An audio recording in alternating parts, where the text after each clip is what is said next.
Hello everyone, welcome back to the Pontiac shop. Hope you're all doing well out there. So today I don't have it with me. Today I am installing a new transmission mount into my 2000 Pontiac Firebird. It is an automatic 4-speed. So what I'm doing here, let me show you. Get right under here. Alright, so this is the new mount right here. You see that? This is a polyurethane mount by Energy Suspension. I got it for AutoZone for about $42 and then $5 shipping. And then I got it the very next day, so very good services. Anyway, let me zoom out here a bit. So what we got here is, let's see this right here. This is the old mount. Sorry, it's not a very good view. Let me get the light up here. I'm very close to the car. Alright, so this is the old mount. As you can see, it's pretty tore up in there. You know, a lot of ain't looking too good, dry rotted rubber and all that. And also, it doesn't help that. So this is why I'm doing this. I got a pretty big clunking noise when she shifts, and I am only just now seeing why. It's because not only because this thing is totally worn out, but because the previous owner, this must have been replaced at some point. This is missing a bolt on this side, so this is completely loose when torque is put onto it. Usually you got two bolts, one here and one right there, obviously. That holds it up, and then there's this bolt right here. This is a little nut which holds it onto the cross member right here. So what I'm going to be doing today is I'm going to be replacing it with the Performance Energy Suspension transmission mount. I'm just going to be showing you what to do because I cannot hold the phone and remove stuff and hold stuff up and all that. So you have 3 bolts for the cross member. You got 1, 2, and 4. 1, 2, 3, 4. Now let me try and, yeah, that's as zoomed out as the camera will get. Sorry about that. So what you want to do, since this is your cross member, this is holding up your whole tranny. It's holding up everything. You want to get great big red jack. You want to get a great big jack like that, you know, a floor jack. And you want to jack it up somewhere in this area. Oh, come on, there you go. Now it's focused. Sorry for the poor quality. I'm not feeling at my top end today. I'm not feeling great, so my voice is going to be a little gargled. Anyway, so right here is, well, I don't know what this is, but it's a metal piece. I'm no expert. This is actually my first time doing this, and the only reason I'm recording is because I've realized there's a very scarce amount of videos going out about Pontiac Firebirds, especially their transmission mounts. Anyway, so what you want to do is you want to find a good solid place for your jack. I'm gonna do some test jack points, so I'm not gonna remove my cross member, but I'm just gonna put pressure on some of these places. Like this right here, I'm thinking of putting the jack right here, right on this metal piece, then bringing it up, and then once I start to see the transmission move a bit, that's when I'll know it's secure. But use your best judgment. Use your best judgment to see where it'll work best for you, because if you were doing this on the Camaro, I do believe the cross members are slightly different. I cannot guarantee that though. Yeah, so I'm gonna go ahead and do that. I'm not gonna be able to record that for you guys because I only have one hand, and this is a very awkward place to be doing this. So I will be right back when I have a good place, and I'll update you there. All right, so I have successfully gotten the jack right there. And zoom out a little bit more. All right, so the jack is up. It is on this little metal piece right here, which is bolted onto the transmission right there. And that should hold it up while I'm working. These bolts for the cross member are 15 millimeters. All the bolts are 15 millimeters. I cannot guarantee if the one up there is 15 just yet, because I haven't gotten there yet, but all these ones, all 5 of these I need to take out are 15. So the one you want to take this one, 1, 2, 3 more. I'm so sorry. All right, 1, 2, 3, 4.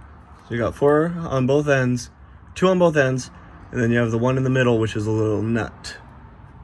I'm gonna go ahead and do that, and I'll see you in a minute. One more thing I must add, before you undo these bolts all the way, just to make sure your transmission is properly secured by the jack, just completely undo this nut. Of course, once your jack is up, undo this nut, and then you just want to loosen these. Don't take them all the way out, just take them about halfway out, and then just give your cross member a good wiggle. I've only done it on one side so far. I'm gonna do it on the other side as well. Just all 4 of these, just take them out about halfway and give it a good wiggle. If you can move it with your hand, then that means your transmission is properly supported by your jack.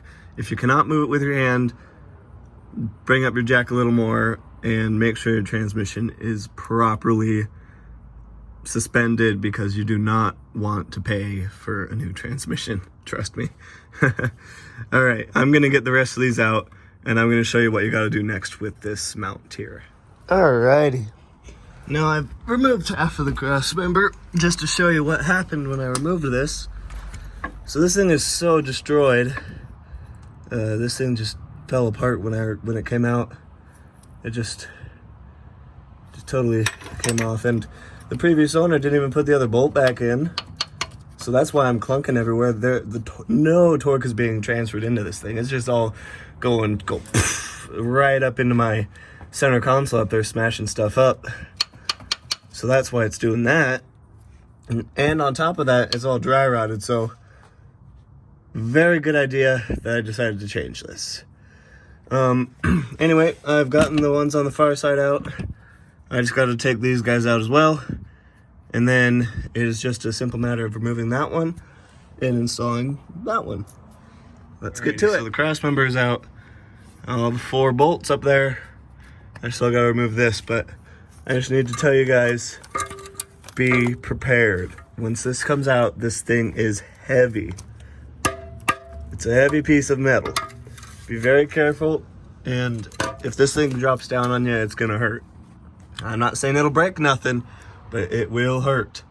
Luckily for me, I'm just sitting on the far side and I was ready to catch it. I was just a little startled by the amount of weight of the thing. I should have already known that, but yeah, just something I needed to tell you guys. And also, when you're working on your cars, wear safety glasses. I know you're thinking like, oh, I'm a professional, I don't need no safety glasses, but you know, just put them on, guys. It's just, you don't want to go half blind because you got some strange grease in your eyes now, do ya? Yeah. Yeah, looks like this is not a 15 millimeter. Just to take a look at that. Yeah, it's just spinning right there. So I'm gonna leave my 15 there because I'm gonna use it again. And I'm gonna go 2 sizes down to a 13. Let's see. Gotta wiggle it on there. There's tons of crud on that thing. I really should get a brush and like a wire brush and get all the stuff off, but I don't want to. I don't want to walk all the way to the garage. All right, that seems about right. So I'm just gonna clip it on. Man, this phone is heavy. Okay, I got it clipped on, and then get it up in there. I'd imagine this isn't very tight either. Oh yeah. And then it just...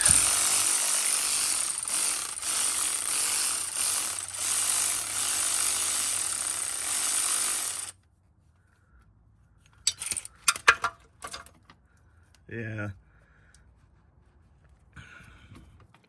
I'm afraid of this dropping on my hand, even though it don't weigh much. Yeah, just gonna take that out now. See you in a second. Once again, I'm very sorry for this awful camera work. I usually do so much better. I usually have little transitions and nice little clips and all that, but dude, this is just so hard doing it alone. Anyway, let's see here. So that's the old one, rubber, dry rotted, trash, absolute trash. Yeah, oh yeah, I can just stick my finger right through that. Yeah, not good stuff. And now it is only being held by the jack. So this guy right here, how this is gonna go on, notice there's a flat side and a curved side. You take the flat side to make sure it's right up against the transmission. Oh, almost dropping it on myself there, that's fine. And that's just gonna go just like that. But you guys need this thing in the beginning. This is not a spacer. This is a necessary part of, this is a necessary part of the kit. It just goes right on like that. And then after that, this goes on top of that little metal piece. And then in this center hole, that's where you bolt it into the cross member. So I'm gonna go ahead and get this installed and I'll see you in a minute. I am back. Now I know I didn't put it back on. Well, I didn't put the new one on. Let's see, how's that angle looking? I'm just trying to like shove it into my mat here. Oh well, I'll do it with one hand, I guess. Alright, so I got this right here, right? And you guys, if you remember from earlier, I am missing a bolt. So I got this guy right here from our supply of tools. I know it's a lot shorter than the originals. Right there, yeah. But the originals were intended to go up and through. There's a shadow.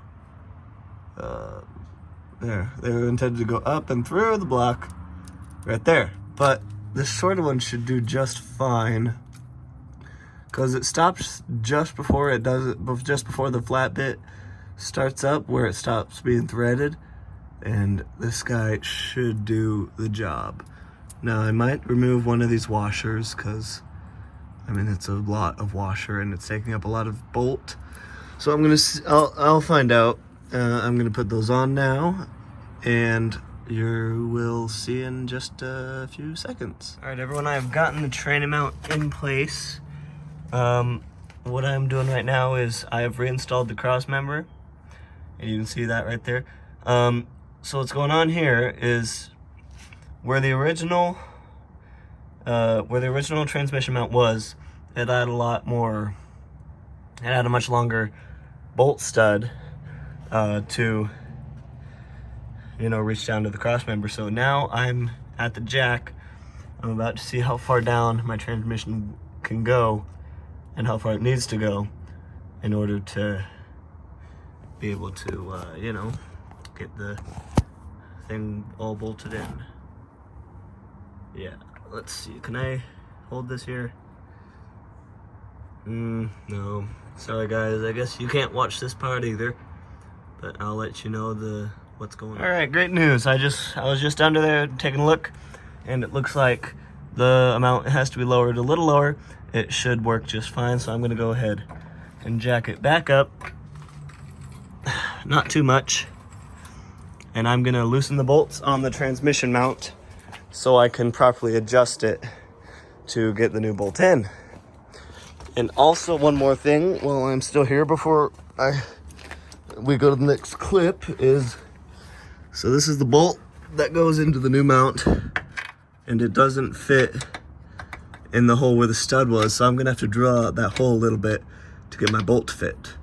This is a little modification I didn't intend I would need to do, but here we are. So I'm gonna go ahead and get that done. All right, I think I will see you guys when this is fully installed. Well, probably not fully installed, because I need to show you guys how to properly line these two guys up. So I'll see you when. All right, I'm on the floor of my garage with a drill and our cross member. Now, what I gotta do is I gotta drill this out a little bit right down the middle, because these are the bolts that go into the new mount, and as you can see, they don't fit. So I got this, simple motor oil, and I'm just gonna put it onto the bit and onto the cross member, to give a little lubrication so I'm not getting stuck all the time. And I'm gonna go ahead and drill this out. Now, of course, as y'all know, I cannot drill this out with one hand. I'm not that skilled. You guys will see when it's done. I really want to get a tripod or something, because I really hate showing you guys before and afters. I want to show you guys the process, but you gotta do what you gotta do sometimes. So I'll go ahead and fill this. That is way too much oil, but whatever. All right, get it on the bit. Take some stuff that was on the ground. Try not to cut yourself on the bit, of course. Then put on the cross member. And we are ready to drill. I'll see you in a second. I've drilled it out. It may not be very noticeable, but I didn't need to drill very much. And I just shaved off a little bit of the edges. Now the bolt fits nice and happy in there. And there will be a lock washer and a normal washer in there as well with it. Now I had to use a 1/2, the biggest size in my kit here. A word of very strong caution. Now, if you have to do this on your Firebird, and it's the same year as mine, and it's, all that, what happens here, it looks like it doesn't fit when you first start out, and okay, well, this is the bit that'll work, but be very, very careful. I had to stand up like this and put 2 feet like this to keep it from spinning around and slapping me in the knee. And also, this thing, when it's at the right angle, before this is drilled out, it squeezes right in there. So you have to stand up right here for that full RPM and then send it in there. And then you gotta continuously do that while you're getting stuck to drill out the hole properly, while continuing to lubricate your drill bit and the hole. Now, a lot of you probably have bigger bit sizes. This is the biggest one I have, so I had to just do what I had to do with it. But if you have a bigger bit, I don't think you'd have the same problem.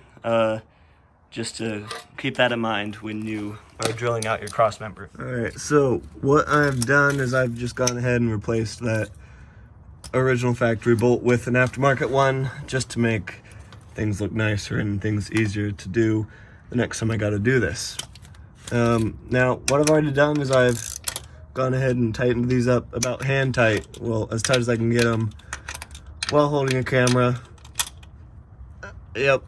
I'm gonna go ahead and tighten these up a little more, but what's gonna happen is I'm gonna be continuously putting this on and loosening it again, and then readjusting it and putting it back on, because I need just the right angle to get all these bolts to line up. I just need this one little hole to line up with that one little hole that we drilled out in the cross member. And when that is done, I should be able to get this all buttoned up. So I'll see you when I've finished adjusting, readjusting, removing, and readjusting. All right, everybody. The new transmission mount is in. By the way, this is day 2. It was getting pretty dark last time, so I packed it up and I continued today. But it is all done now. It is all installed. So all you gotta do is tighten all these down. 1, 2, 3, 4, and of course 1. And if I can get the camera up there, 1, 2. That's on the transmission mount itself. And then you have a third one right here in the middle that you're gonna want to put back in. That's number 3. And if you have a 2000 Pontiac Firebird just like mine is a V6 with an automatic transmission. If that has any difference, I do not know if there's a difference in sway bars. Wait, why am I saying sway bars? Terribly sorry. I don't know if there's any difference in cross members when it comes to 4-speed automatics and 6-speed manuals, like in the Trans Am over there. I don't know what the difference is. I don't even know if there is a difference, but if there is, this might be intended for a Trans Am and not a Firebird, but I just used it on a Firebird, and as you can see, it worked out. There was some modification needed though. I had to take my Dremel and cut out a little hole to get the bolt in there, and you all saw before I had to cut that a bit to get it to fit properly. But now, like, I have not cut out enough of this to structurally compromise it, so it will still do its job mighty fine. And I'm very happy with the results. I'm not going to be able to test drive it for you because it's kind of late and I want to get to bed. But anyway, this is a complete project, and this was actually quite fun. A good learning experience for me, so I know what to do in the future. If you guys have any questions, leave them in the comments. I'll do my best to answer them. And with that, I think I'll see you all in the next video, and I hope you all have a good one.